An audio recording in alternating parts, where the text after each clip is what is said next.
Hello traders. सबसे पहले देखते हैं कि मेरे पिछले 3 महीने की ट्रेडिंग जर्नी कैसी रही। ठीक है, तो ये अपन स्टेटमेंट्स में जाते हैं और रिपोर्ट्स में पीएनएल। यहाँ पे 3 महीने का दिखा रहा हूँ। 3 महीने का इसके लिए क्योंकि मैंने एक्चुअल में अच्छे से ट्रेडिंग स्टार्ट की 3 महीने से ही, है ना।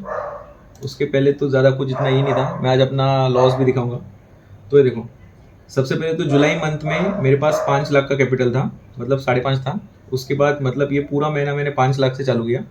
फिर बाद में 4 लाख 4 लाख, पिछले 2 महीने में मैं 4 लाख से ट्रेडिंग कर रहा हूँ। और मैंने चार्जेस दिए टोटल 17,500। ठीक है, ये 17,500 में से ना, मुझे तो लगता है साला कि गवर्नमेंट का टैक्स इसमें से 11-12 हज़ार है ना। और मैंने कमाए कुछ तो 1.2 लैक्स। ठीक है, रियलाइज्ड। फिर अनरियलाइज्ड हो जाता है 84,000। ठीक है, तो 84,000 पहले महीने में मैंने बहुत सारे ट्रेड किए एक्चुअली। ये जो -6,000 है, मतलब एक्चुअली थोड़ा सा ओवर ट्रेडिंग हो गया मेरा। फिर उसके बाद मैं थोड़ा थोड़ा मतलब लाइन पे आया, है ना। सेकेंड मंथ में इतना कुछ ज़्यादा हुआ नहीं। फिर थर्ड मंथ में थोड़ा सा ठीक ठाक हुआ। अभी फ़िलहाल मेरा कैपिटल अटका हुआ है और बहुत जल्द ही, है ना। अभी ये 5 लाख 4 लाख से ट्रेड कर रहा हूँ, लेकिन बहुत जल्द ही मेरा कैपिटल 10 लाख के ऊपर जाएगा। सिर्फ 10 लाख नहीं, एक्चुअली 15-20 तक जाएगा। बस कुछ महीनों की बात है। फिर आज के टाइम पे जो मैं 1% का 5-4 हज़ार कमा रहा हूँ, वो मैं 1% का 10 हज़ार कमाऊँगा, है ना। और ये हर महीने ये जो आंकड़ा है 1 लाख के ऊपर दिखेगा। ये पक्की बात है, मैं हवा में बात नहीं कर रहा हूँ। मेरा कुछ काम अटका हुआ है, बस वो जैसे हो जाता है फिर वो हो जाएगा। ठीक है, मेरा ये दिखाने का तात्पर्य ये है। सबसे उससे भी पहले मैं आज के ट्रेड दिखा देता हूँ कि मैंने क्या क्या ट्रेड लिए थे। हाँ, सबसे पहले तो ये मेरी वॉच लिस्ट है। मैंने ये सब मेरी स्टॉक सिलेक्शन है एक्चुअली। मैंने स्टॉक सिलेक्ट किए थे। सेंचुरी टेक्स, चलो फटाफट अपन गो थ्रू कर लेते कि क्या क्या मैंने किए थे सिलेक्ट, है ना। ये यहाँ से यहाँ, फिर बाद में ये ऐसे में ब्रेक अवे गैप ब्रेकआउट का देख रहा था और ये हुआ भी। ठीक है, सेकंड टाटा कम्युनिकेशन, ये डबल कंफर्मेशन। एक ऐसे ब्रेकआउट बराबर रीटेस्ट, एक ये ऐसे। ठीक है, ये आज नहीं निकाले मैंने, कल ही निकाल के रखे थे। ये पॉली कैप, ये ऊपर तक मेरा टारगेट था और यहाँ तक, इसमें यहाँ पे एंट्री ये मेरा मिस हो गया क्योंकि मैं दूसरे ट्रेड में अपनी, है ना, तो ये मिस हो गया। ठीक है, ये ऐसे होता ही रहता है, बहुत बार मिस होते रहते हैं। ठीक है, इतना कुछ ज़्यादा लगा के नहीं लेने का। ये यहाँ पे देखो, ये फर्स्ट, ये सेकंड और ये थर्ड, इसके बाद ये फोर्थ। ठीक है, मैंने मैंने इसमें से एक में भी ट्रेड नहीं लिया। सब साला 2 ट्रेड गए, वो भी सब लॉस हो गए। ठीक है, ये है मदरसुमी, मदरसन। जो पुराने ट्रेडर्स हैं उनको मालूम रहेगा कि मदरसन जो नाम दिख रहा है, पहले ये मदरसुमी हुआ करता था, SUMI। ठीक है, अभी ये प्रॉपर रीटेस्ट हुआ है। अभी हम इसको देखेंगे परसों के दिन रीटेस्ट ट्रेड के लिए। फिर उसके बाद टाटा पावर। टाटा पावर में भी देखो प्रॉपर मुझे ब्रेकआउट दिखा, रीटेस्ट भी दिखा।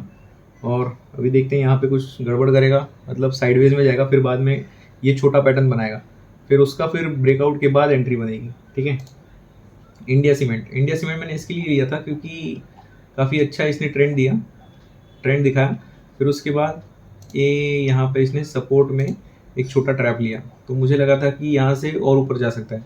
हालांकि ये आज के दिन नहीं किया, लेकिन हो सकता है कि बाद में करे। और ये दूसरा पैटर्न, है ना, जैसे यहाँ पे ब्रेकआउट होता है तो फिर एक अच्छी मूवमेंट हम देख सकते हैं, क्योंकि देखो पिछले 2 महीने से एकदम साइडवेज में जा रहा है। ठीक है, इंडिया सीमेंट्स। फिर उसके बाद हिंडाल को मैंने अभी क्लोज किया था, है ना। ये प्रॉपर रीटेस्ट में मैंने एंट्री की थी और ये भाग गया साला। मैं यहाँ पे कुछ तो निकला था, है ना। ये बराबर यहाँ पे आया और भाग गया। ठीक है, कोई बात नहीं, गया तो गया। उसके बाद हम देखेंगे NMDC में भी ब्रेक अवे गैप ब्रेकआउट का सिनारियो था। देखो प्रॉपर 1 2 और ये 3। ये देखो कल के दिन इसने ब्रेक अवे गैप ब्रेकआउट दिया, फिर आज इसने वहीं पे कंसोलिडेट किया। अभी देखते हैं कि क्या होता है। अगर ये फिर ये लेवल से अगर ऊपर जाता है तो फिर एंट्री बनती है। ठीक है, NMDC पर टाटा कैम भी ब्रेक अवे गैप ब्रेकआउट, ये भी काफ़ी अच्छा था, लेकिन मैं नहीं कर पाया ट्रेड। ग्रैन्यूल्स में मैंने ट्रेड लिया था, लेकिन मेरा स्टॉप लॉस हिट हो गया, क्योंकि मेरी आदत है छोटा छोटा स्टॉप लॉस, वो छोटे स्टॉप लॉस की वजह से ही मेरा स्टॉप लॉस हिट हो गया।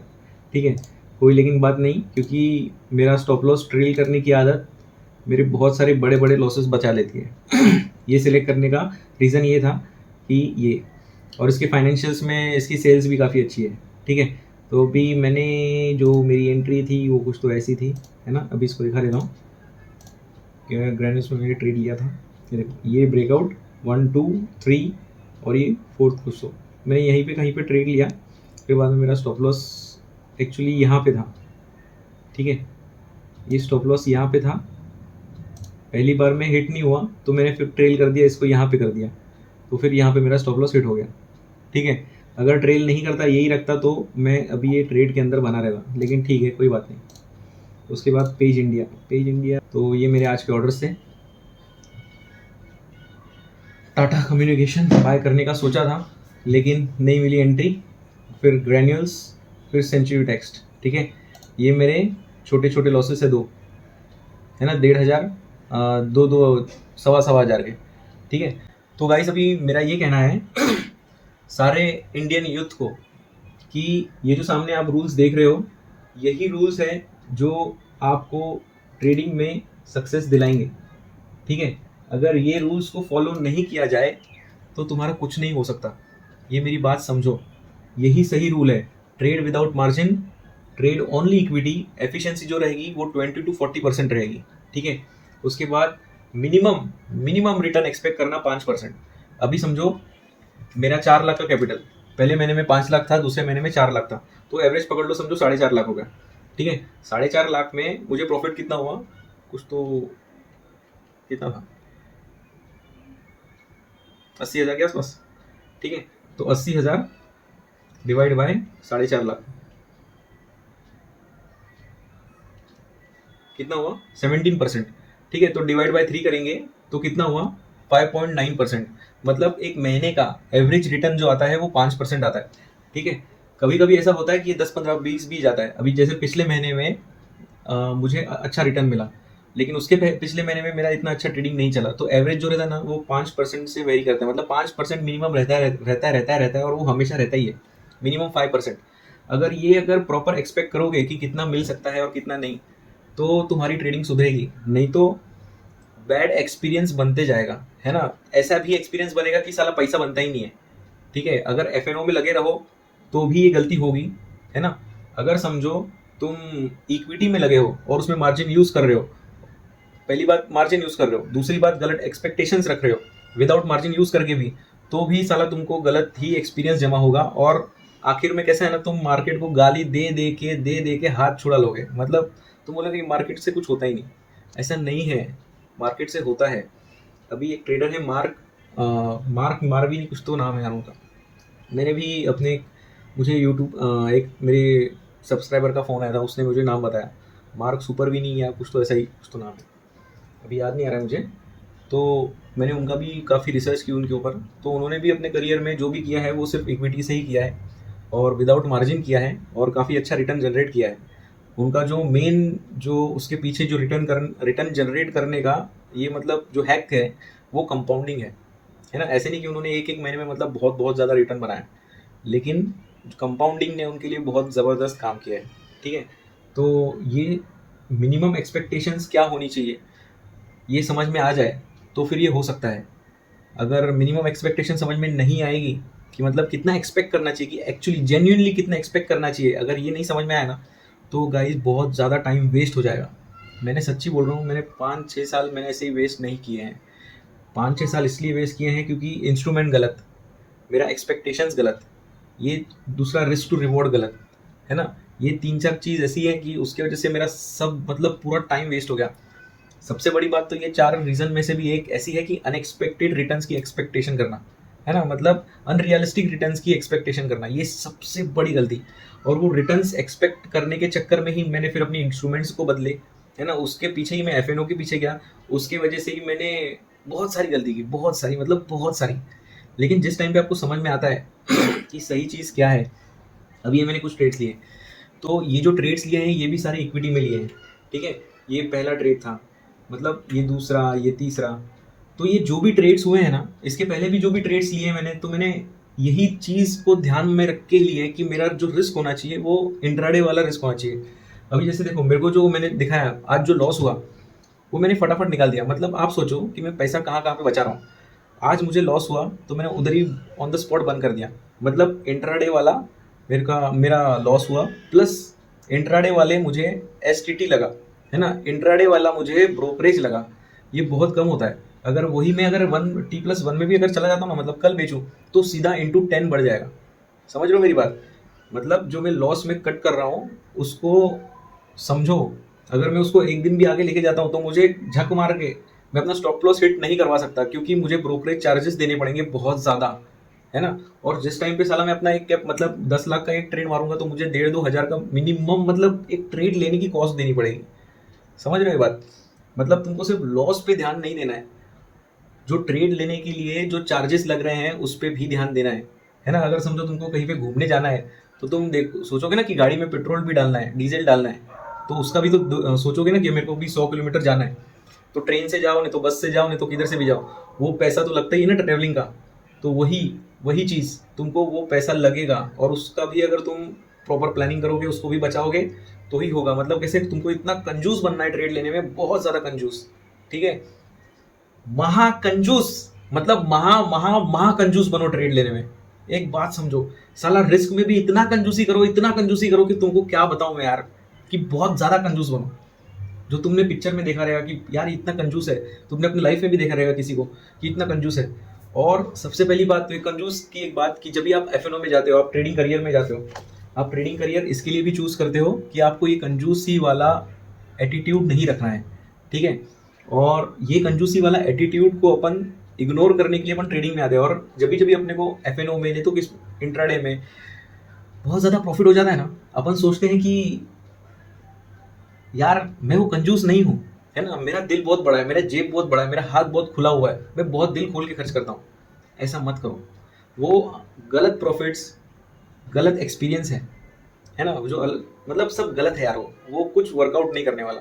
इतना साला कंजूस बनो, इतना कंजूस बनो कि एक लॉस को भी छोटे से छोटे लॉस में लो। और भी देखो, मेरी प्लानिंग देखो कि मैं इंट्राडे के चार्जेस और डिलीवरी के चार्जेस बचाने के लिए मैं इंट्राडे के ट्रेड्स ले रहा हूँ, मतलब रिस्क वाले, है ना। ये मेरे इसके पीछे भी साइकोलॉजी है। मैंने ये जो चुना है ना कि स्कैल्पिंग रिस्क से स्विंग रिवॉर्ड, ये बहुत ज़्यादा सोच समझ के चुना है। अभी मैंने हाल ही में जो वीडियो भी पोस्ट की है टॉम होगॉट की, ट्रेडर की, उन्होंने भी उसमें एक चीज़ कही है, अगर तुम वो बहुत अच्छे से देखोगे। मैं 2 लोगों की वजह से ट्रेडर बनाऊँ, एक टॉम होगॉट और दूसरे हैं डेविड पॉल, है ना। दोनों के मिश्रण से मुझे बहुत फ़ायदा मिला। दोनों में अगर सबसे ज़्यादा देखा जाए तो मुझे टॉम होगॉट से बहुत ज़्यादा सीखने को मिला है आज तक, है ना, क्योंकि मैंने बहुत साल पहले उनका एक इंटरव्यू देखा था, यही वाला जो मैं आज डब किया हूँ। मैंने उस टाइम में इंग्लिश में देखा लेकिन मुझे समझ में नहीं आया इतना, लेकिन 2-3 सालों के बाद मैं वापस उस इंटरव्यू में गया और उसको अच्छे से समझा। तो मैंने एक चीज़ उसमें नोटिस की कि जो प्रोफेशनल्स हैं, अभी हर कोई करता है कि नहीं मालूम नहीं, लेकिन उन्होंने जो एग्जाम्पल दिया था कि जो प्रोफेशनल हैं जिनको वो जानते हैं, वो अपनी रिस्क को इतनी छोटी रखते हैं कि बहुत छोटी, और जो रिवॉर्ड है वो बहुत बड़ा।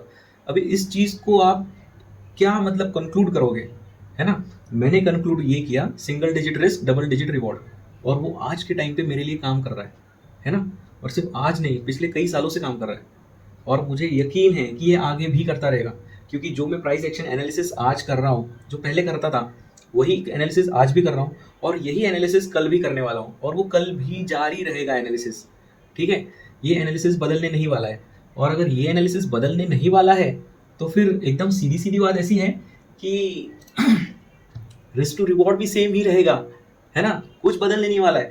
मैं देखता हूँ कि मैं जब भी 2013-14 में एंट्री किया था मार्केट में, चार्ट्स वैसे ही थे जैसे वो आज हैं 10 साल पहले। और मैं जब भी एंट्री किया था उस टाइम पे मैंने 2000 से लेकर मतलब 2010 तक के जो भी चार्ट्स देखे थे वो सभी सेम थे, है ना। 2000 से 2010 तक जो चार्ट्स थे वो मैंने 2014 में देखे, तो सारे सेम थे। और तब से अब तक के सारे चार्ट्स अभी भी सेम है, मतलब चार्ट्स वैसे ही काम कर रहे हैं। प्राइस एक्शन भी वैसे ही काम कर रहा है ना। मतलब इसमें सोचने की बात यह है कि सब तो सब वैसे का वैसे ही है, चल रहा है। इसमें सिर्फ अलग क्या है, वो अपनी सोच, अपन क्या सोच लेके निकलते हैं, अपन क्या सोच के साथ आगे काम करते हैं, है ना। अपनी सोच, अपन कौन से इमोशन से हर चीज़ को देखते हैं, अभी देखो 2000 से अब तक 2024 चल रहा है, 24 साल। ऐसा समझो कि हर एक साल में अपना अलग अलग इमोशन से अगर मार्केट को देख रहा हूँ, है ना। अब ये 7 जो रूल्स हैं, अगर ये सातों को अलग अलग, हर एक को मतलब अलग अलग हिसाब से देख रहा हूँ, मतलब ये जो फर्स्ट है ट्रेड विदाउट मार्जिन, अगर पहले साल में मार्जिन के साथ ट्रेड कर रहा हूँ, दूसरे साल में ट्रेड ऑनली इक्विटी, मतलब हर एक चीज का रिवर्स कर रहा हूँ, ऑपोजिट कर रहा हूँ। ट्रेड ऑनली इक्विटी में इक्विटी को छोड़ के एफएनओ कर रहा हूँ। तीसरे में एफिशिएंसी 20 to 30% है, तो मैं एफिशिएंसी मोर देन 50% सोच रहा हूँ, है ना। मिनिमम रिटर्न है 5% पर मंथ, तो मैं सोच रहा हूँ कि मुझे 10, 15, 20, 50% मिल जाए। हाल ही में नॉर्थ ईस्ट में, आसाम में एक स्कैम हुआ, जो ये करता था कि आपको हर महीने में 50% मिलेंगे। 7,000 करोड़ का स्कैम कर दिया उसने, है ना। लोगों से पैसे निकाले, 50-50% के लालच में लोगों ने दिए और सब हो गया, गलत हो गया। वही 50 का डिवाइड बाई 10 करके अगर 5% रखोगे तो बराबर काम करेगा। अभी जो 5वां रूल है, रिस्क स्कैल्पिंग रिवॉर्ड स्विंग, अगर ये ना करके मैं 1:1, 2, 3, 4 में अटका रहा हूँ, तो सोचो, अगर only price action, 6th rule, अगर मैं प्राइस एक्शन छोड़ के इंडिकेटर्स में जाऊँ, है ना, मतलब हर एक को समझो मैंने एक एक साल दिए। तो 7वां प्रोबेबिलिटी एंड कंपाउंडिंग इज की, मैं इन दोनों को छोड़ ही दूं कि प्रोबेबिलिटी कंपाउंडिंग कुछ काम का नहीं है, तो 7 साल गए ना मेरे, वेस्ट हो गए।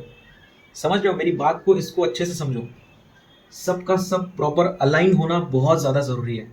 और इतना ज्यादा कंजूस बनो, इतना ज्यादा कंजूस बनो, इतना ज्यादा कंजूस बनो, इतना ज्यादा कंजूस बनो कि तुम्हें फक्र हो अपने ऊपर, है ना। तुम्हें जब तुम अपने ट्रेड्स देखोगे ना, तुम्हें फक्र हो कि बाबा मेरी कंजूसी से कुछ तो अच्छा काम हो रहा है ना।